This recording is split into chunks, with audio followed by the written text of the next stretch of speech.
Back with me, Rena. Jadi kali ini aku bakal bahas film Korea. Tapi sebelum masuk ke openingnya, I just want to warn you karena mungkin nanti di tengah-tengah video aku mungkin kehilangan suara, aku tiba-tiba kayak suaranya mengecil atau seret gitu. Aku minta maaf banget karena I'm not really in a good condition right now. Jadi semoga bisa dipahami. Oke, sesuai yang tadi aku omongin di depan ya, kalau ngomongin film nih di Korea Selatan mungkin tuh langsung kepikiran kayak drama yang bikin nangis, atau thriller yang mind blowing, atau film dengan plot twist yang kayak banyak banget gitu. Nggak ketebak banget nih. Tapi sebenarnya kesuksesan dari film Korea Selatan tuh bukan cuma karena ceritanya aja nih yang seru, tapi ada estetika, teknik, nilai budaya yang kuat di balik setiap filmnya. Film Korea tuh punya cara unik dalam membangun emosi penonton-penontonnya. Kadang mereka tuh bisa bikin ketawa, terus kayak tiba-tiba nih di menit berikutnya kita bisa langsung masuk ke adegan sedih atau menegangkan. Nah, di video ini aku bakal membahas tentang estetika nih dari film Korea Selatan itu sendiri, mulai dari ciri khas, narasi, pengaruh budaya, sejarah, teknik penyutradaraan, tujuan estetikanya, sampai respon penonton sendiri terhadap film Korea. Nah, langsung aja kita masuk ke segi visual nih. Jadi kalau dari segi visual, film Korea Selatan tuh terkenal punya palet warna yang benar-benar terkonsep, beda ya sama film Jepang kemarin yang mungkin palet warnanya itu emang nggak terlalu acak-adul, tapi kayak juga nggak berkonsep banget kayak film Korea. Kenapa gitu? Karena warna yang dipakai dalam adegan tuh biasanya disesuaikan untuk emosional ceritanya, jadi biar langsung tersampaikan secara gamblang gitu. Misalnya warna dingin dipakai untuk menunjukkan kesepian atau ketegangan, terus kayak warna hangat dipakai untuk adegan yang lebih nyaman dan emosional. Jadi selain itu tuh ada komposisinya juga. Nah, komposisi gambarnya itu sering memakai simetris, jadi kelihatan bersih, visualnya tuh kerasa rapi dan estetik banget. Nah, film Korea juga punya sinematografi yang dinamis dan sering memakai teknik long take ya, yaitu pengambilan gambar panjang tanpa banyak cut kayak beberapa film yang kemarin aku udah bahas nih. Nah, hal ini tuh bikin adegannya terasa lebih realistis dan intens. Selain visual, film Korea tuh juga terkenal dengan genre bending atau kayak kemampuan menggabungkan banyak genre dalam satu film. Mereka tuh biasanya bisa mencampur komedi, thriller, drama keluarga, terus kayak bahkan horor pun bisa dalam satu cerita tanpa kelihatan aneh. Contohnya nih di Parasite yang terkenal banget, yang awalnya terasa seperti drama keluarga biasa nih, tapi perlahan tuh berubah jadi thriller yang menegangkan banget. Karena film ini tuh terkenal itu tuh bener-bener sangat membawa realitas kehidupan masyarakat ya, terus tiba-tiba jadi thriller nih bener-bener menegangkan banget. Nah, kalau dari segi narasinya, film Korea itu biasanya menggunakan struktur cerita berbasis Han. Nah, apa sih Han itu? Han itu tuh sebenarnya kayak konsep emosional khas orang Korea yang menggambarkan rasa sedih, sakit hati, penindasan, atau penderitaan yang dipendam dalam waktu yang lama. Makanya banyak film Korea tuh terasa emosional dan melankolis walaupun ceritanya tuh sederhana banget. Selain itu, ending film Korea tuh juga sering realistis ya, jadi nggak melulu soal kebahagiaan yang indah gitu kan. Mereka tuh lebih memilih ending yang terasa lebih manusiawi dibanding ending sempurna. Nah, kadang penonton sendiri dibuat nggak nyaman atau bahkan sedih karena filmnya selesai tapi ceritanya tuh terasa lebih membekas karena terlalu realistis endingnya. Contohnya di film Train to Busan yang bukan cuma film zombie biasa nih, tapi juga punya emosi keluarga dan pengorbanan yang kuat. Jadi film Korea juga itu kayak sering membawa realisme sosial dalam ceritanya. Karakter dibuat dengan latar belakang yang realistis dan motivasi yang kuat. Jadi penonton tuh juga bisa memahami alasan kenapa para aktor-aktor atau karakter di cerita tersebut tuh melakukan tindakan mereka. Nah, selanjutnya ada karakter yang tadi aku udah sebut nih. Nah, kalau karakter dalam film Korea Selatan tuh biasanya kompleks secara moral ya. Mereka tuh nggak semelulu kayak baik ataupun jahat. Banyak karakter juga yang kayak anti-hero, yang tindakannya tuh didorong oleh trauma ya biasanya. Jadi mereka tuh pengen balas dendam melalui amarah mereka gitu deh. Nah, hal ini tuh membuat karakternya tuh berasa lebih manusiawi dan realistis juga ya.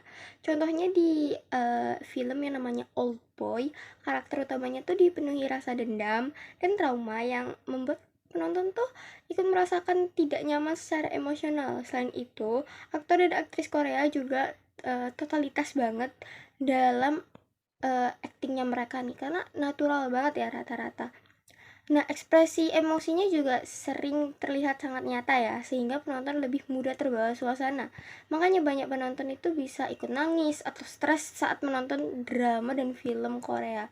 Aku sendiri juga pernah ngerasain beberapa film kayak beberapa film yang benar-benar nyentuh hati banget, bahkan membekas sampai berhari-hari atau berminggu-minggu. Dan aku cari tahu ternyata aktris dan aktornya tuh emang udah kayak ngelakuin pelatihan gitu biar mereka tuh mendalami karakternya. Jadi bukan sekedar baca skripnya doang, dan mereka tuh benar-benar berusaha untuk mendalami karakter yang mereka perankan. Nah, selanjutnya ada pengaruh budaya, sejarah, dan nilai sosial. Nah, film Korea tuh benar-benar dipengaruhi oleh budaya dan sejarah negaranya sendiri. Salah satu pengaruh terbesarnya itu ya konsep Han itu tadi. Nah, konsep Han yang mungkin kalian sudah lupa itu tuh rasa sakit yang udah lama dipendam gitu ya. Selain itu juga sejarah perpecahan Korea Selatan dan Korea Utara tuh juga sering dijadiin kayak latar belakang untuk uh, apa ya, kayak konflik emosional dalam filmnya gitu. Tema keluarga juga ada yang kayak rasa kehilangan atau konflik identitas itu juga sering muncul dalam sinema Korea. Nah, budaya hierarki itu juga sering terlihat dalam film Korea. Hubungan senior dan junior, atasan dan bawahan, atau anak dan orang tua biasanya sangat dihormati. Makanya dialog dan perilaku karakternya itu kayak sering menunjukkan rasa hormat yang kuat terhadap orang yang lebih tua atau memiliki status yang lebih tinggi. Nah, selain itu, nilai kekeluargaan juga penting banget.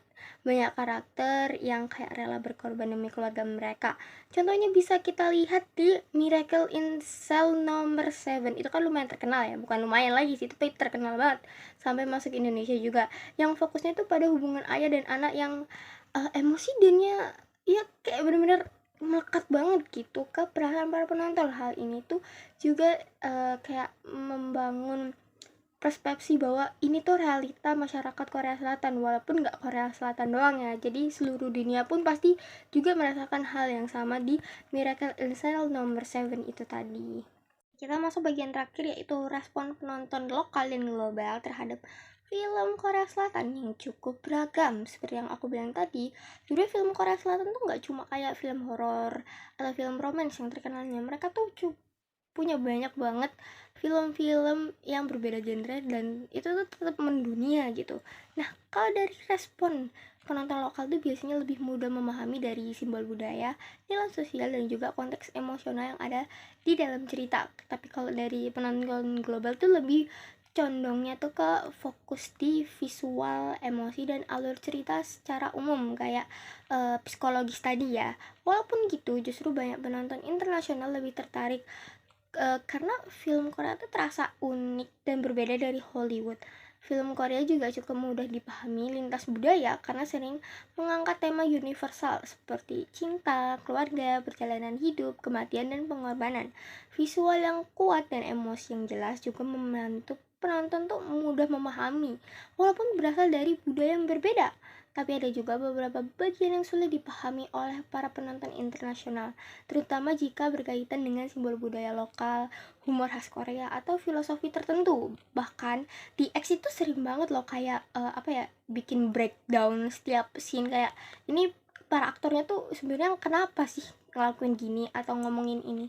Soalnya banyak dari kita internasional itu tuh nggak tahu maksudnya apa, sampai kita cari tahu sendiri atau nanya ke orang Koreanya langsung.